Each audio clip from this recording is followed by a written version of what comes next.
பிஸ்மில்லா Arabic academy. வீட்டில் இருந்தபடியே குர்ஆனை அரபு மொழியில் படித்து புரிந்து கொள்ள வேண்டுமா? முஸ்லிம் மற்றும் முஸ்லிம் அல்லாதவர்கள், ஆண்கள், பெண்கள், வயது வரம்பு கிடையாது. கல்வி தகுதி தேவையில்லை. திறமை வாய்ந்த அனுபவமிக்க ஆசிரியர்களை கொண்டே வகுப்புகள் நடத்தப்படுகிறது.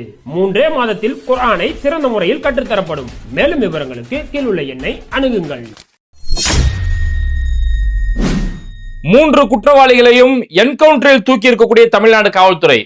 இந்த இடத்துல 41 உயிர் பலி போனாலும் நான் பனையூர்ல போய் பதுங்கிப்பேன் அப்படின்னு சொல்லக்கூடிய விஜய் மாதிரி இல்லாம, சம்பவம் நடந்ததை நான் டிவியில பார்த்து தெரிஞ்சுக்கிட்டேன் அப்படின்னு சொல்லி எடப்பாடி பழனிசாமி மாதிரியே இல்லாம, மணிப்பூர்ல அவ்வளவு பெரிய பாதிப்பு ஏற்பட்ட பிறகு 2 வருஷம் கழிச்சு போட்டோ ஷூட் நடத்துறதுக்காக போன பிரதமர் நரேந்திர மோடி மாதிரி இல்லாம, ஒரு பிரச்சனை நடக்கும்போது இங்க பெண்களுடைய முன்னேற்றத்துக்கு என்ன செய்யணும் அதுக்கான எல்லா ஏற்பாடும் செய்யும் போது, பெண்களை சீரழிக்கக்கூடிய ஏதாவது ஒரு அசம்பாவிதம் நடந்தா அங்க என்கவுண்டர் பண்ணி கூட நாங்க தூக்க தயாரா இருப்போம் அப்படின்னு சொல்லக்கூடிய ஒரு முறையான ஆட்சி இங்க நடந்துட்டு இருக்கு அப்படிங்கறத இந்த இடத்துல சொல்லலாம். இதுல பாவம் யாரு அப்படின்னு பார்த்தோம்னா எங்க அக்கா வானதி சீனிவாசன் தான். வானதி சீனிவாசன் அந்த ஊர்ல எம்எல்ஏ வேற இருக்கிறாங்க. நைட்டோட நைட் அக்கா கிளம்பி போயிட்டாங்க. கையில பெப்பர் ஸ்ப்ரே, பிளாக் கலர் பாக்ஸ்ல பெப்பர் ஸ்ப்ரே வச்சுக்கிட்டு போராட்டம் பண்றதுக்கு அந்த காட்டுப்பகுதிக்குள்ள போனாங்க. அக்காவுடைய கனவு வீணா போச்சு. நடிகர் விஜய் பனையூர்ல போய் பதுங்கினவரு இப்ப திடீர்னு ஆர்ப்பாட்டத்துக்கு அறிவிப்பு கொடுக்குறாரு. கோயம்புத்தூர்ல நடந்த பிரச்சனைக்கு வந்து நான் வந்து நீதி கேட்க போறேன், ஆர்ப்பாட்டம் நடத்த போறேன்னாரு. எடப்பாடி பழனிசாமி இன்னைக்கு ஆர்ப்பாட்டம், விஜய் நாளைக்கு ஆர்ப்பாட்டம்.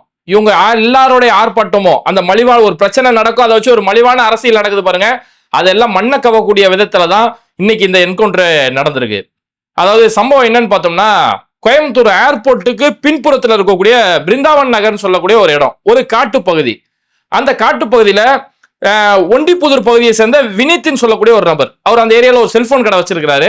இந்த வினித் அவருடைய ஒரு தோழி, அவங்க காலேஜ் படிச்சிருக்காங்க, ஒரு 20 வயசு பெண் அவங்க. இந்த வினித்தும் அவருடைய அந்த தோழியும் அந்த ஏர்போர்ட்டுக்கு பின்புறம் இருக்கக்கூடிய அந்த பிருந்தாவன் நகர்னு சொல்லக்கூடிய அந்த காட்டுப்பகுதி மாதிரியான இடம், அந்த இடத்துல இவங்க கார்ல உட்காந்துக்கிட்டு 2 பேரும் பேசிக்கிட்டு இருந்திருக்கிறாங்க.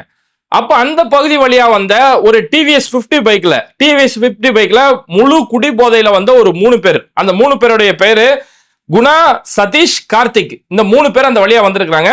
அப்போ ஒரு காட்டு பகுதி, அங்க ஒரு ஆண் ஒரு பெண், இவங்க 2 பேர் மட்டும் தான் தனியா இருக்கிறாங்க அப்படின்றத பார்த்த உடனே அந்த காரை வந்து அடிச்சு உடைச்சிருக்காங்க. கார் கண்ணாடி அடிச்சு உடைச்சு, அதுக்கப்புறம் கார்ல இருந்த வினித்தை வெளில எடுத்து போட்டு கார்ல இருந்த வினித்தை கடுமையான முறையில தாக்கி இருக்காங்க. அதுல வினித் அங்கேயே மயக்கம் போட்டு விழுந்துட்டாரு. அதுக்கப்புறம் அந்த 20 வயசு கல்லூரி மாணவி அவங்கள அங்கிருந்து தூக்கிட்டு போய் ஒரு இடத்துல வச்சு அவங்கள கூட்டு பாலியல் வன்கொடுமை செஞ்சிருக்கிறானுங்க. இவ்வளவு பெரிய அராஜகம் நடத்திட்டு அங்கிருந்து தப்பிச்சு ஓட்டானுங்க. அதுக்கப்புறம் வினித் அங்கிருந்து மயக்கம் தெளிகிறாரு. மயக்கம் தெளிஞ்சதுக்கு பிறகு பக்கத்துல இருக்கக்கூடிய போலீஸ் ஸ்டேஷன்ல போய் கம்ப்ளைண்ட் கொடுத்து அவங்களுடைய அடையாளங்கள்லாம் சொல்றாரு. இந்த மாதிரி 3 பேர் வந்தாங்க, டிவிஎஸ் 50ல வந்தாங்க, அவங்களுடைய அடையாளங்கள், அதுல 2 பேர் 45 வயசு கிட்ட இருக்கும், ஒருத்தனுக்கு 25 வயசு இருக்கும், 3 பேரும் குடிபோதையில இருந்தானுங்க அப்படின்னு சொல்லி நடந்த விஷயத்தை எல்லாம் சொல்றாரு. உடனே காவல்துறை இந்த இடத்துல உடனடியா 7 தனிப்படை அமைக்கிறாங்க. இந்த 3 குற்றவாளிகளை பிடிக்கிறதுக்கு 7 தனிப்படை அமைக்கிறாங்க. 300க்கும் மேற்பட்ட சிசிடிவி ஃபுட்டேஜ் ஆய்வு பண்றாங்க. இந்த சம்பவம் நடந்தது இந்த வழியா எந்த வழியெல்லாம் போயிருக்க வாய்ப்பு இருக்கு அப்படின்னு சொல்லக்கூடிய அந்த 300க்கும் மேற்பட்ட சிசிடிவி ஃபுட்டேஜ் ஆய்வு செஞ்சு அப்புறமா போலீஸுக்கு ஒரு தகவல் ஒண்ணு தெரிய வருது. துடியலூர்னு சொல்லக்கூடிய ஒரு பகுதி, இந்த துடியலூர் பகுதியில் இருக்கக்கூடிய வெள்ளி கிணறுன்னு சொல்லக்கூடிய ஒரு ஏரியாவில் இருக்கக்கூடிய பட்டத்தரசி அம்மன் கோயில் சொல்லக்கூடிய ஒரு கோவில், ஒரு அம்மன் கோவில், அந்த ஏரியாவில் இந்த 3 குற்றவாளிகளும் பதுங்கி இருக்கிறாங்க அப்படின்ற தகவலை போலீஸ் கண்டுபிடிக்கிறாங்க. கண்டுபிடிச்சோன்னா 3 குற்றவாளிகளை பிடிக்கிறதுக்காக போலீஸ் அந்த இடத்துக்கு போறாங்க. போலீஸ் இன்ஸ்பெக்டர் உட்பட பெரிய ஒரு போலீஸ் டீம் அந்த இடத்துல போறாங்க. போகும்போது இந்த குற்றவாளிகள் அந்த போலீஸை தாக்கிட்டு அங்கிருந்து தப்பிச்சோட பார்த்துருக்காங்க. அங்க இருக்கக்கூடிய ஹெட் கான்ஸ்டபிள் சந்திரசேகர் அவரை வந்து வெட்டி இருக்கிறானுங்க. வெட்டும் போது அவருடைய கை மணிக்கட்டுல வெட்டு காயம் விழுந்திருக்குது. அதோட போலீஸை வெட்டிட்டு தப்பிச்சு ஓடக்கூடிய ஒரு சூழ்நிலை ஏற்பட்ட உடனடியா போலீஸ் அவங்களுடைய தற்காப்புக்காக துப்பாக்கி சூடு நடத்துறாங்க. துப்பாக்கி சூடு நடத்தினதுல அதுல குணாவுக்கு ஒரு கால்ல துப்பாக்கி சூடு, சதீஷ், கார்த்திக் இவங்க 2 பேருக்குமே 2 கால்லையுமே குண்டு காயம். அப்ப 3 பேரையுமே துப்பாக்கி சூடு நடத்தி போலீஸ் அவங்கள அரெஸ்ட் பண்றாங்க. உடனடியா பக்கத்துல இருக்கக்கூடிய அரசு மருத்துவமனையில போய் அவங்களை போய் அட்மிட் பண்ணி அவங்களுக்கு ட்ரீட்மெண்ட் கொடுத்து 3 பேருமே உடனடியா சம்பவம் நடந்தோன்னா உடனடியா இந்த போலீஸ் அவங்களுடைய ஆக்ஷனை உடனடியா எடுத்திருக்காங்க. இதுல ஒரு கொடுமை என்னன்னா, குணா, கார்த்திக் இவங்க 2 பேருமே அண்ணன் தம்பிங்க, சகோதரர்கள் இவங்க 2 பேரு. அப்புறம் இவங்க யாரு, இவங்களோட பின்புலம் என்ன அப்படின்னு போய் விசாரிக்கும் போது இவங்க 3 பேருமே சிவகங்கை மாவட்டத்தை சேர்ந்தவங்க. சிவகங்கையில இருந்து கோயம்புத்தூருக்கு வந்து ஒரு கட்டட வேலைக்காக வந்திருக்கிறானுங்க. கட்டட வேலைக்காக வந்து அந்த இடத்துல வந்து வீடு எடுத்து தங்கி கட்டட வேலை செய்யறது. ஆனா 3 பேர் மேலேயுமே ஏற்கனவே பல்வேறுபட்ட வழக்குகள் இருக்கு. கொலை, கொள்ளை, அடிதடி, இது மாதிரியான பல வழக்குகள் தொடர்ந்து இது மாதிரி குற்ற செயலில் ஈடுபடக்கூடிய வேலையில் ஈடுபட்டிருக்கானுங்க. சம்பவம் நடந்த அன்னைக்கு அந்த பாலியல் வன்கொடுமை செய்யக்கூடிய அன்னைக்குமே இந்த டிவிஎஸ் 50ல வந்தானுங்களே அந்த பைக்கே இவனுங்களுக்குள்ள பைக் கிடையாது. எங்கேயோ யாரோ விட்டு போயிருந்த பைக்கை திருடி எடுத்துட்டு வந்து இந்த வழியா வந்திருக்கானுங்க. இந்த குடி போதையில கஞ்சா போதையில வந்திருக்கானுங்க. வரும்போது ஒரு ஆணும் பெண்ணும் ஒரு காட்டு பகுதியில தனியா இருக்கிறாங்க அப்படின்றத தெரிஞ்சுதான் இந்த இவ்வளவு பெரிய அராஜகம் செஞ்சு ஒரு பாலியல் வன்கொடுமையில ஈடுபட்டிருக்கிறானுங்க. உடனடியாக காவல்துறை கைது செஞ்சு உடனடியா என்ன நடவடிக்கை எடுக்கணுமோ அதை துரிதமா அந்த நடவடிக்கையுமே எடுக்கப்பட்டிருக்கு. சரி, இப்படி ஒரு சம்பவம் இதை ஒருபோதும் ஏத்துக்க முடியாது. இந்த குற்றவாளிகளை எக்காரணத்தை கொண்டு சும்மா விடக்கூடாது. காலில் எல்லாம் சுட்டுறது, நான் என்ன கேட்ட காலில் சுட்டது தப்பா பத்தாதுங்கிறேன். அவங்களோட ஒருத்தரோட மார்போட சுட்டு எப்போ பெண்கள் மேல கை வைக்கிற இவ்வளவு பெரிய தைரியம் வந்துருச்சோ அவனுங்க எல்லாம் உயிரோட வாழக்கூடிய தகுதி இல்லாதவனுங்க தான். அதனால தண்டனைகள் கடுமையாக்கப்படணும் அப்படிங்கறத இங்க எல்லாருடைய ஒரு கோரிக்கையா இருந்துட்டு இருக்குது. அப்போ இப்படியாப்பட்ட ஒரு சம்பவம் உடனே இங்க அரசு வந்து குற்றவாளிகளுக்கு வக்காலத்தை வாங்கல, இதை பாராமுகமாகவும் போகல. இந்த இடத்துல பெண்களுடைய பாதுகாப்பு என்ன செய்யணுமோ உடனடியான நடவடிக்கைகள் எடுக்கப்பட்டது. இப்போதான் எங்கடா ஒரு சாவு விழுவோம், எங்கடா ஒரு பிரச்சனை நடக்கும், ஒரு பாதிப்பு ஏற்படும், இதை வச்சு திமுக பழி சொல்றதுக்கு நாங்க ஓடி வந்துடும் சொல்லி பாஜக இந்த இடத்துல உடனே களத்துல இறங்குறாங்க. அதுல வந்துட்டோன்னே உடனே நயினா நாகேந்திரன் இங்க இருந்து கிளம்பி கோயம்புத்தூருக்கு போயிட்டாரு. அக்கா வானதி சீனிவாசனோட ஏரியா. அங்க போயிட்டு நயினா நாகேந்திரன் என்ன சொல்றாரு, இது திராவிட மாடலா அல்லது பாலியல் மாடலா அப்படின்னு சொல்லி சொல்றாரு. பெண்கள் நடமாடுறதுக்கு இங்க பாதுகாப்பே இல்லாத ஒரு நிலைமை இங்க தமிழ்நாட்டில் இருந்துகிட்டு இருக்கு அப்படின்னு சொல்லி நயினா நாகேந்திரன் ஒரு பக்கம் பிரஸ் மீட் கொடுக்குறாங்க. நயினா நாகேந்திரனோட எங்க அக்கா Vanathi Srinivasan ultimate level.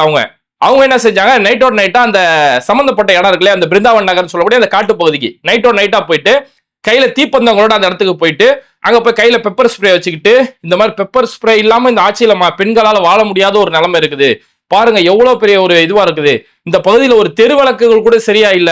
MLA யாரு, வானதி. இவங்க சொல்றாங்க இந்த இடத்துல தெரு லைட் கூட சரியா இல்லைன்னு இவங்களே அந்த இடத்துல புகார் வர சொல்லிட்டு இருக்காங்க. அப்ப பெண்களுக்கு ஒரு பாதுகாப்பே இல்லாத ஒரு ஆட்சி தான் இந்த இடத்துல நடந்துட்டு இருக்குது. திமுகவுக்குன்னு ஒரு 4 மாசம் ஆட்சி தான் இருந்துட்டு இருக்குது. எஞ்சியுள்ள இந்த 4 மாதமாவது இவங்க ஒழுங்கா ஆட்சி செய்யுங்க, பெண்களுக்கு பாதுகாப்பான ஒரு ஆட்சியை செய்யுங்க அப்படின்னு சொல்லி வானதி சீனிவாசன் அந்த இடத்துல மனப்பாடம் பண்ண டைலாக் எல்லாமே அந்த இடத்துல வந்து அடிச்சிருக்காங்க. அப்புறம் மீடியாக்களை வச்சு இவங்க ஏதாவது ஒரு சம்பவம் நடந்துட்டா உடனே ஒரு பெண்கள் டீமோட கிளம்பி போவாங்க இல்லையா, அந்த பெண்கள் டீமோட போய் இதுதான் சம்பவம் நடந்த இடமா, இங்கதான் இதெல்லாம் நடந்துச்சா அப்படின்னு சொல்லி உடனே அந்த இடத்துல போய் ஆய்வு பண்றதுக்கு வானதி அக்கா போறாங்க. வானதி ஆய்வு செய்யும் போதே தெரியுது அது ஒரு காட்டு பகுதி, ஏர்போர்ட்டுக்கு பேக் சைட்ல இருக்கக்கூடிய ஒரு காட்டு பகுதி அப்படிங்கறது தெரிஞ்சுக்க முடியுது. அப்ப இப்பேற்பட்ட கதைகள் சொல்றாங்க. அப்போ இங்க நம்ம என்ன கேட்கிறோம், வானதி சீனிவாசனும் நயினா நாகேந்திரனும் இவங்க சொல்றாங்க பெண்களுக்கு பாதுகாப்பே இல்லாம இருக்குது, இது திராவிட மாடலா இல்ல பாலியல் மாடலா அப்படின்னு சொல்லி மீதி இருக்கக்கூடிய 4 மாசம் ஆட்சி ஒழுங்கா பெண்களுக்கு பாதுகாப்போட ஆட்சி செய்யுங்க அப்படின்னு சொல்லி சொல்றாங்க. சரி, இந்த யோகியவான்கள் இந்த அறிவுரை இருக்குல்ல, இந்த அறிவுரை கொஞ்சம் போய் அப்படியே போய் நம்ம மோடிஜிக்கு போய் இந்த அறிவுரை போய் சொல்லுங்களேன். அங்க மணிப்பூர்ல அவ்வளவு பெரிய ஒரு அராஜகம் நடந்தது. பெண்கள் அவ்வளவு பெரிய அளவுல நடு ரோட்ல நிர்வாணமா பாதிக்கப்பட்டு தரத்தரன்னு இழுத்துட்டு வந்து அதை அவனே வீடியோ வரை எடுக்கிறான். இவ்வளவு மோசமான, உலகத்துல எங்கேயுமே இவ்வளவு மோசமான ஒரு அராஜகம் நடந்திருக்காது. அப்பேற்பட்ட அராஜகம் மணிப்பூர்ல நடந்தது. அந்த மணிப்பூரை பார்வையிடுறதுக்காக நரேந்திர மோடிஜி 2 வருஷம் கழிச்சுதான் மணிப்பூரை போய் பார்வையிடுறாரு.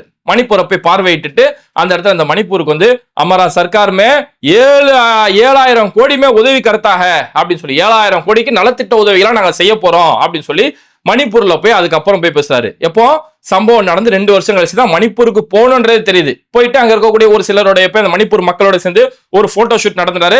அவ்வளவுதான், நான் மணிப்பூர் போயிட்டு வந்துட்டேன். அதாவது நடிகர் விஜய் 1 மாசமா பனையூர்ல பதுங்கி இருந்தவர், இதுக்கு அடுத்து ஒரு அரசியல் செய்யணும்னா அந்த பாதிக்கப்பட்ட கரூர் மக்களை போய் சந்திச்சா மட்டும்தான் நம்ம அடுத்த கட்ட அரசியல் செய்ய முடியும் அப்படின்னு ஒரு நிலைமை அவருக்கு எப்படி இருந்ததோ, அதுக்கப்புறம் அவங்கள போய் ஒரு ரெசார்ட்டுக்கு வர வச்சு அங்க ஒருத்தர் காலையிலேயே விழுந்து மன்னிப்பு கேட்டார் இல்லையா, அந்த மாதிரி ஒரு வேலையை தான் இங்க மோடிஜி மேல அந்த இன்னும் நீங்க மணிப்பூர் போலன்னு சொல்லி ஒரு குற்றம் இருக்குது, இதை நம்ம நீக்கிறோம் அப்படிங்கிறதுக்காக சம்பவம் நடந்து 2 வருஷம். விஜயாச்சும் பரவாயில்ல, 1 மாசம் கழிச்சு விஜய் அவங்கள போய் பார்த்தாரு. மோடிஜி 2 வருஷம் கழிச்சு தான் அந்த மக்களை போய் பார்க்கக்கூடிய இப்பேற்பட்ட வேலைகள் நடந்துகிட்டு இருக்காங்க. இவங்க தான் பெண்கள் பாதுகாப்பு பத்தி பாடம் எடுத்துட்டு இருக்காங்க. அதே மாதிரி பிரிஜு பூஷன், உத்தரப்பிரதேசல இருக்கக்கூடிய பிரிஜு பூஷனுக்கு பின்னாடி மிகப்பெரிய ஒரு சமூகத்துடைய ஓட்டு இருக்கு அப்படிங்கிறதுக்காக பிரிஜு பூஷன் மேல எந்த ஒரு நடவடிக்கையுமே எடுக்கல.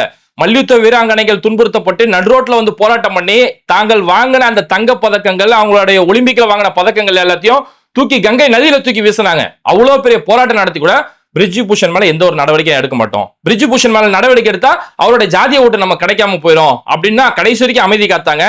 ஒரு கட்டத்தில் அதுக்கடுத்து 2024 நாடாளுமன்ற தேர்தல் வரும்போது அப்போ கூட பிரிஜு பூஷனுக்கு சீட்டு கொடுத்தா இன்னும் பிரச்சனை ஆயிருங்கிறதுக்காக பிரிஜு பூஷனுடைய மகன் கரண் பூஷனுக்கு அங்க எம்பி சீட்டு கொடுத்திருந்தாங்க. பாஜக சார்பில் அவருடைய மகனை நிக்க வச்சிருந்தாங்க.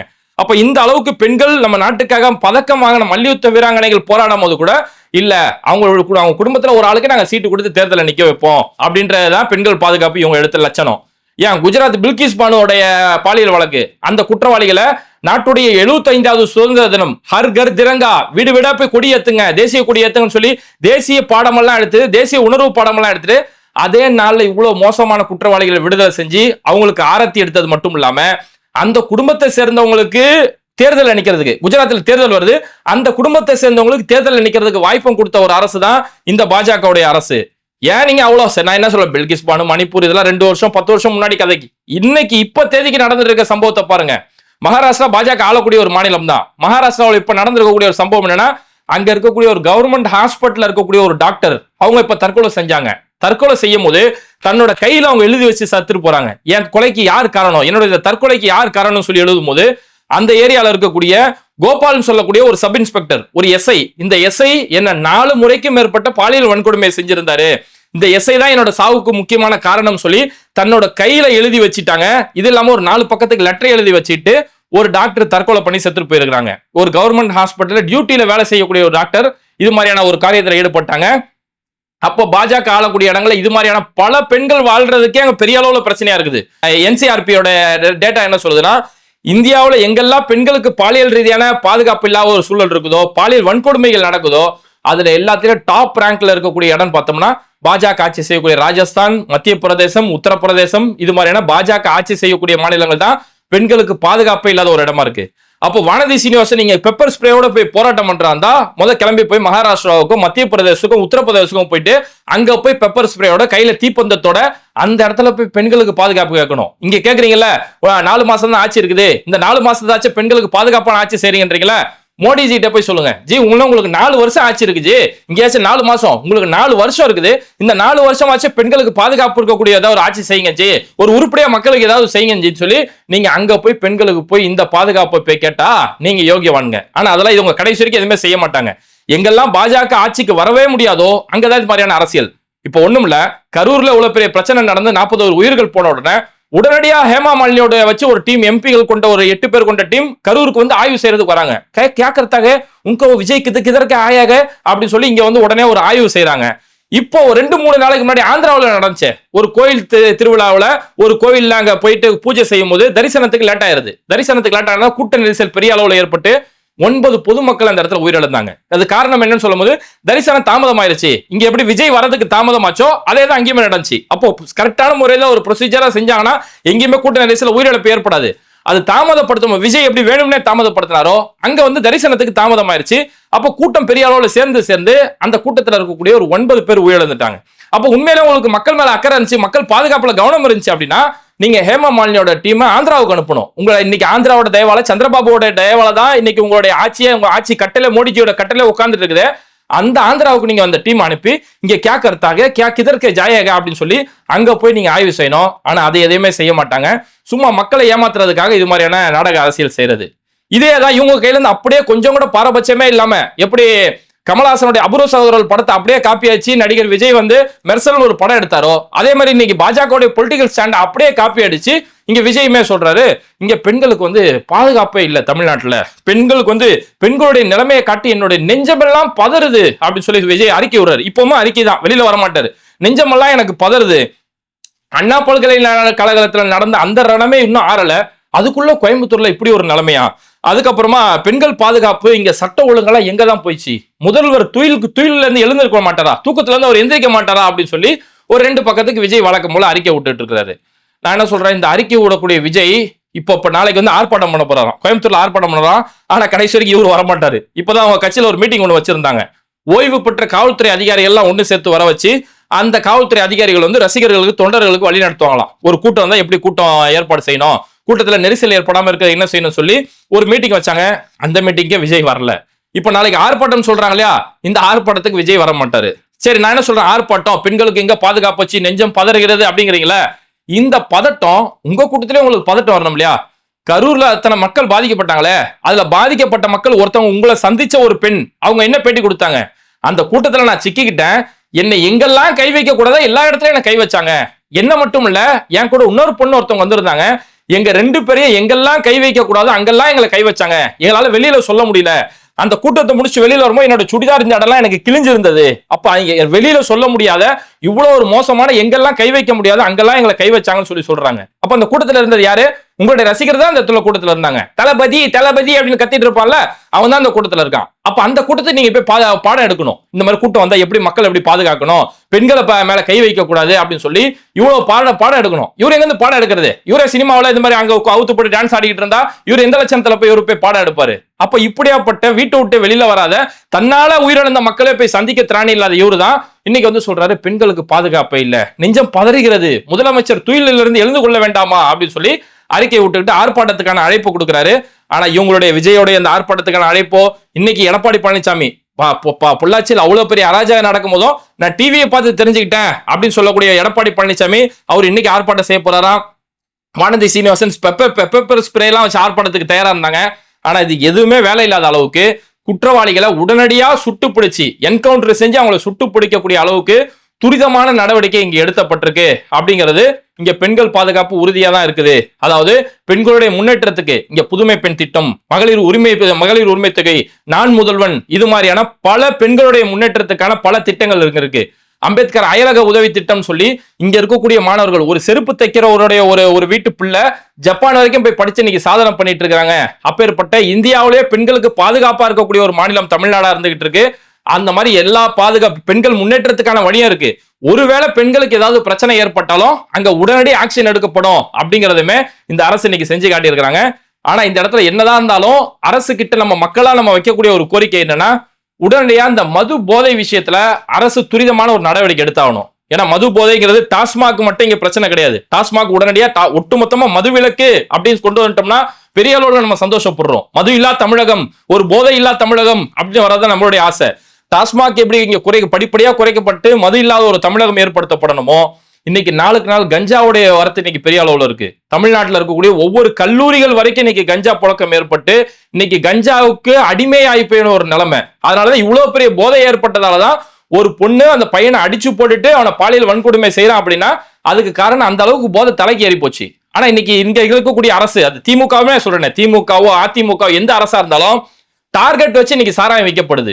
இன்னைக்கு ஒரு தீபாவளி வருது, 790 கோடி ரூபாய்க்கு இங்க சாராயம் வித்துருச்சு, இன்னைக்கு இங்க டாஸ்மாக்ல சாதனை படைச்சுன்னு சொல்லி டாஸ்மாக் வச்சு டார்கெட் வச்சு சாராயம் விற்கிறது ஒரு அரசுடைய சாதனை கிடையாது. இங்க போதை இல்லாம இந்த தமிழ்நாட்டில் எப்படி மேம்பட்டு கொண்டு வருது, அதுதான் ஒரு அரசுடைய சாதனையா இருக்கணும். திமுக தொடர்ந்து செய்யக்கூடிய பல நல்ல விஷயங்கள்ல இந்த போதை இல்லா தமிழகம் அப்படிங்கிற ஒரு திட்டம், அப்படியேப்பட்ட ஒரு கொள்கையை உங்க கையில எடுத்தாங்க அப்படின்னா இன்னும் சிறப்பா மக்களுடைய பாதுகாப்பு இங்க இருக்கும் அப்படிங்கறது அரசு முன்னாடி நம்ம வைக்கக்கூடிய கோரிக்கை. அதே நேரத்தில் நீதிமன்றத்திட்டே மக்கள் எதிர்பார்க்கிறது என்னன்னா, குற்றங்கள் தடுக்கப்படணும்னா இங்க குற்றங்கள் ஒரு இடத்துல தடுக்கப்படணும், தண்டனைகள் பெரிய அளவுல இருக்கணும். ஏன்னா இன்னைக்கு இப்ப குற்றவாளிகளை போலீஸ் உயிர் பணையம் வச்சு கையில வெட்டு வாங்கி அவங்களை காலில் சுட்டு போய் நீதிமன்றத்தை போய் நிறுத்திடுவாங்க. நீதிமன்றம் என்ன செய்யும், கொஞ்ச நாள் அந்த வழக்கை நிலுவைன்னு போய் ஒரு கட்டத்தில் அவங்களை ஜாமீன்ல வெளியே விடக்கூடிய ஒரு நடக்கும். சமீபத்தில் கூட கோயம்புத்தூர்ல சிறுமியை பாலியல் வன்கொடுமை செஞ்ச ஒருத்தன், அவனை ஜாமீன்ல வெளியே விடுறாங்க. வெளியில சொந்த தாயே கொலை செய்யறான். அதுக்கடுத்து அந்த கேஸ் தொடர்ந்து நடந்து சுப்ரீம் கோர்ட்டுக்கு அந்த கேஸ் போது குற்றவாளி மேல குற்றத்தை நிரூபிக்கக்கூடிய அளவுக்கு எந்த ஒரு ஆதாரமும் இல்ல, அதனால அவரை நாங்க விடுதலை செஞ்சிடறோம் அப்படின்னு சொல்லி சமீபத்தில் விடுதலை செய்யக்கூடிய நிகழ்வுகள் நடந்தது. அப்போ இந்த மாதிரி ஜாமீன்ல வெளியே விடுறது, இந்த மாதிரி குற்ற கால போக்கில் இழுத்து வழக்கு நடக்கிறது, அதுக்கு அடுத்து விடுதலை செய்யறது, இப்பேற்பட்ட பிரச்சனை இல்லாம பெண்கள் மேல கை வச்சா உனக்கு உடம்புல உயிர் இருக்காது அப்படிங்கிற மாதிரியான ஒரு கடுமையான தண்டனைகள் வந்தா மட்டும்தான், எப்படி இஸ்லாமிய நடைமுறை இருக்குதோ பெண்கள் மேல கை வச்சு இப்பேற்பட்ட பாலியல் வன்கொடுமை செஞ்சானா கல்லால் அடிச்சு அவனை கொல்லணும் அப்படின்னு சொல்லக்கூடிய இஸ்லாமிய நடைமுறை எப்படி கற்றுக் கொடுக்கப்படுதோ, அரபு நாடுகளில் எப்பேற்பட்ட தண்டனைகள் கொடுக்கப்படுதோ அது மாதிரியான ஒரு தண்டனைகள் கொடுக்கா மட்டும்தான் இது மாதிரியான பெண்கள் மேல கை வைக்கணும் அப்படின்னாலே ஒருத்தனுக்கு பதறும். அவன் எவ்வளவு பெரிய போதையில இருந்தாலும் பெண்கள் மேல கை வச்சா நமக்கு உடம்புல உயிர் இருக்காது அப்படிங்கிற அந்த அச்சம் ஏற்பட்டா மட்டும்தான் இந்த பெண்கள் பாதுகாப்பை உறுதி செய்ய முடியும். அதே நேரத்தில் போதை இல்லா ஒரு தமிழகம் உருவாகணும் அப்படிங்கிறது தான் இங்க மக்கள் எல்லாரும் அரசு முன்னாடி வச்சிருக்கக்கூடிய ஒரு மிக முக்கியமான ஒரு கோரிக்கை. இது மாதிரி வீடியோக்களை தொடர்ந்து பார்க்கிறதுக்கு மறக்காம பேட்டை டிவியை சப்ஸ்கிரைப் பண்ணிட்டு இந்த வீடியோக்களை உங்க நண்பர்களுக்கு அதிகமா ஷேர் செய்யுங்க. இணைந்திருப்போம். Mister perfect extra gold. தாம்பத்திய வாழ்வில் தடுமாற்றமா, இல்லற வாழ்க்கை இனிமையாக அமைய வேண்டுமா, இனி கவலை வேண்டாம். பல வருடங்களாக குழந்தை இல்லாதவர்களுக்கும் குழந்தை பாக்கியம் கிடைத்துள்ளது. வயதான பலகினமா, சுகர் பலகினமா, அனைத்திற்கும் ஒரே தீர்வு.